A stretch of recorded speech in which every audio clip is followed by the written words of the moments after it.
First, let me start by commending my colleague from South Dakota, Senator Thune, for his explanation of what's before us next after the vote that we're about to take, and that will be getting into the budget resolution leading to a reconciliation package. And he's absolutely right. These taxes and this high level of spending is not something that our country can sustain. And I appreciate his outlining the very specific impacts it would have on the people we represent. But this morning, Mr. President, I'm also here to talk about how the Senate will do something very good today, prior to getting into the budget resolution. The Senate's about to make history. And we've heard over the years, in fact, over the decades, about the need for us to fix our infrastructure. Every president in modern times has talked about it. President Bush, President Obama, President Trump, President Biden. We've talked about it a lot here. There's a joke around town that Infrastructure Week has come and gone so many times that people are a little cynical when we talk about it. Well, today is Infrastructure Day. We're actually going to see what we've been talking about, which is the Senate on a bipartisan basis saying, you know what, it is time to fix our roads and bridges. We can do so in a responsible way, not by raising taxes on the American people, but by making important investments in long-term capital assets that will last for years. So it's an investment in fixing up our roads, our bridges, our water systems, our railroads, our ports, our electrical grids, our broadband network, and expanding that, and more. We've had a number of procedural votes to get us to this point, and based on those procedural votes, I think it's clear that we will have the votes today on a bipartisan basis to do this important work. The Senate will have done its job, and will have achieved a real, lasting, bipartisan victory for the people we represent. The bill, called the Infrastructure Investment and Jobs Act, will improve the lives of all Americans by making these long overdue investments. $548 billion over the next 5 years in new spending to repair, upgrade, and replace the crumbling infrastructure all of our constituents rely on every day.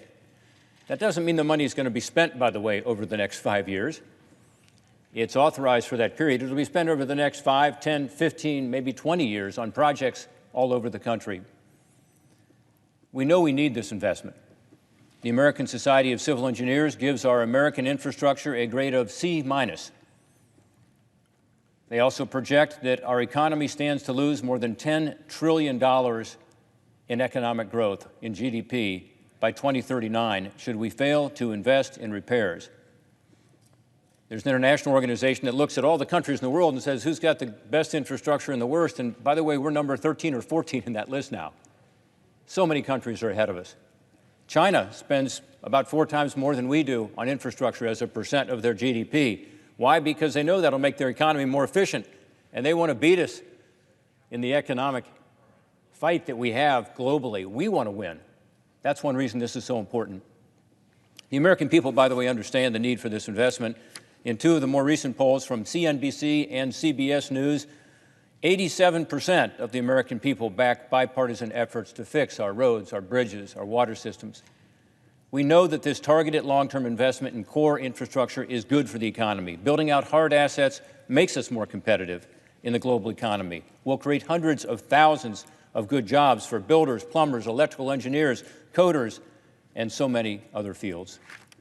Economists, including Douglas Holtz-Eakin of the American Action Forum and Michael Strain of the Conservative American Enterprise Institute, have pointed out that this type of spending on long-term spending, hard assets, does not further inflation, but in fact is counter-inflationary. To me, not only does this investment make sense, but importantly, what we're doing here today also demonstrates to the American people that we can get our act together on a bipartisan basis and get something done. We can do big things on a bipartisan basis if we put our minds to it. Again, after years, even decades of talking about the need to do this, we're finally getting it done. Is it exactly the bill I would have drafted? No. It's not exactly the bill any senator in this chamber would have drafted, because it represents a true bipartisan effort. Each side made concessions to find that common ground. I want to take this opportunity to briefly thank my colleagues who've gotten us to this point. We spent a lot of long nights and long days working to write this legislation, and there's been a group of members who have been particularly committed to it. One is Shelley Moore Capito, who's on the floor right now. The work she did with President Biden early on laid the foundation for this. She's also the ranking member of the EPW committee that produced some of the legislation that we incorporated on the surface transportation front. But there are so many others. And I'd like to start with my counterpart, the lead negotiator on the other side of the aisle, Senator Kyrsten Sinema of Arizona. The two of us began meeting more than 4 months ago to have discussions that would then lay the foundation for our path forward. And it was in the context of President Biden having proposed a huge package, $2.65 trillion, so-called infrastructure package, and we believed we could pull out real infrastructure from there, take the high taxes out, and get something done for the American people. I commend her for her leadership, for her courage, and for her ability to keep us on track during some tough times during this process. From there, it truly became a group effort, particularly among 5 Republicans and 5 Democrats who spent a lot of long days and nights negotiating the framework of this legislation. Some of us had worked together before at the end of the year in putting together the so-called 908 framework for the COVID-19 bill that passed late last year. It was also bipartisan. To my friends and colleagues, Senator Susan Collins, Mitt Romney, Lisa Murkowski, Bill Cassidy, Joe Manchin, Jeanne Shaheen, Mark Warner, and John Tester, thank you for your efforts these past few months. I also want to give special thanks to our colleague Kevin Kramer, who joined our group late but was instrumental in finalizing this agreement. I want to thank the White House, and especially Steve Ricchetti and Brian Deese, Louisa Terrell, for their support of this effort and their commitment to trying to work in a bipartisan way to get it done. I also want to thank Senator Tom Carper, who just joined us in the room. Along with Senator Capito, he was the EPW chair, she was the ranking member that laid much of the foundation for this legislation, particularly with regards to our roads and our bridges. I want to thank my other colleagues in the so-called G22, who helped in the 22 different working groups that were formed to help put this legislation together. Richard Burr, Lindsey Graham, Mike Rounds, Tom Tillis, Todd Young, Jerry Moran, Chris Coons, Maggie Hassan, John Hickenlooper, Mark Kelly, Angus King, Jackie Rosen, 11 Democrats and 11 Republicans. And then to my colleagues who voted with us repeatedly to advance this bill toward final passage and helped us to get to this point by giving us good input that was incorporated in the legislation. Mike Crapo, Roy Blunt, Chuck Grassley, John Hoeven, Jim Risch, Deb Fischer, Roger Wicker, John Cornyn, Dan Sullivan. Thank you for your input, your encouragement, and your support.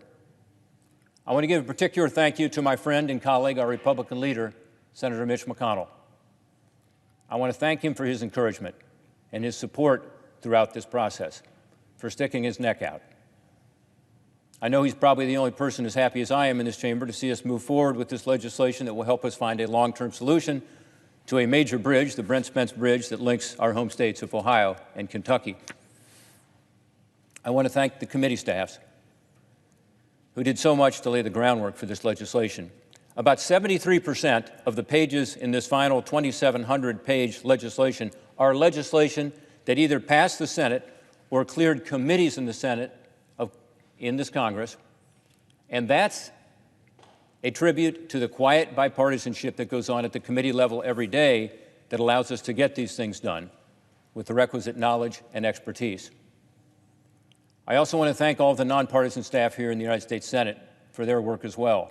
I know that over the past few weeks especially, the Legislative Council has worked closely with my staff and the staffs of other offices to help formalize this proposal in the final text before us today. They worked weekends, they worked late nights, same with the Joint Committee on Taxation and the Congressional Budget Office. They've worked around the clock to get us to this point. And the staff here on the floor, they have been here just as early as we have and stayed just as late as any of us, in fact, later, to ensure that this could be possible. I thank them. I also want to thank the more than 100 industry associations, unions, and trade groups that came forward to endorse this Infrastructure Investment and Jobs Act. That includes business groups like the Chamber of Commerce, the Business Roundtable, the National Association of Manufacturers. It also includes labor groups like the AFL-CIO Building Trades Council, the International Brotherhood of Teamsters, the Laborers International Union of North America. It also includes supporters from all levels of government, including the National League of Cities, the U.S. Conference of Mayors who endorsed it, the National Governors Association. It includes more than 30 agricultural groups, including the American Farm Bureau. These organizations and so many others like them have been critical to encouraging members of the Senate to do the right thing. And finally, I want to again thank my staff and the staffs of all the members who worked for months to get this bill to the finish line. We would not be here without them. There is no question about that.